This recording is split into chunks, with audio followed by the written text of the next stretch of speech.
amidst, hype and seeing cool, sexy products is just keep the problem that you're trying to solve front and center. And counterintuitively, like know that it might not necessarily be AI that solves it. So we looked closely at a company that helps finance and accounting teams handle like cash application and deduction management for their retail channels. Super cool product, extremely high like return on investment, and you won't find AI anywhere, like at least on their website. Basically, I think there are still lots of problems to be solved that kind of like traditional old school software can solve, and it might have some AI in it. Maybe it's augmented by like ML somewhere, but it's not always outwardly AI.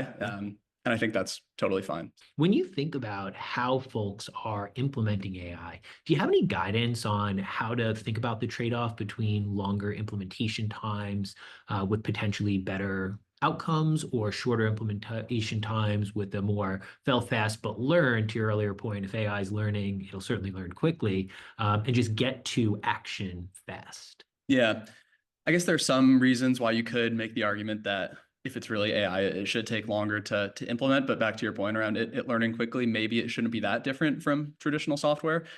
I guess one thing you can ask in that process is just like about their backlog. Say, hey, hey, what's your backlog and what resources do the AI or the software company have to basically implement the backlog? The later stage, the company that you're working with, the more likely they are to have like actual resources devoted to that sort of thing.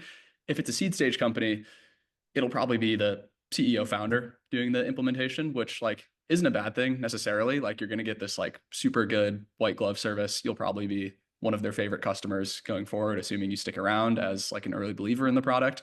So that's great in a way, but I think also worth considering that that CEO might have 10 other early customers, in line before you. And, the wait list could take a while, and who knows how it could go as they're sort of figuring things out kind of in the early days. So I think a totally fair question to ask the team just about success or implementation and kind of when you can get up and running.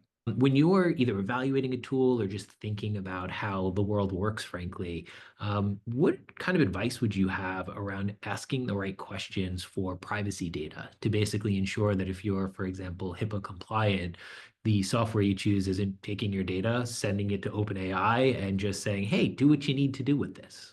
Yeah, yeah, they're definitely core like guardrails around that. You can ask about HIPAA or GDPR or SOC 2 or anything like that. There should be transparency, I think, around like clear documentation of the model behavior, limitations on like data minimization. So basically they're collecting the data and retaining it, strictly if they need to. I think like a lot of, and by the way, like I'm very pro startups, like my job is investing in them. So I want them to succeed and flourish. I think we've seen a lot of them run into problems like over the past couple of years when they go to big enterprises and they say, hey, we have this amazing solution that can solve this problem for you. And like the first question is always like, okay, like what are you going to do with our data? And there's not like always a great answer to it. So these like larger orgs, large kind of, Fortune 500 software companies, they have bureaucracies and red tape for good reason, because there's like many sensitive things that they can't just like let out into the world, especially when it's an early stage startup. So there's been like a lot of friction there, and I think many of these like super fast growing AI startups or companies or tools you hear of, their customers are probably mostly like early adopters, as in other startups where there's like less friction around things like data leakage or just security or privacy policies even in place. So I've seen that really from the beginning, and I guess 2.5 years later now, it's still true.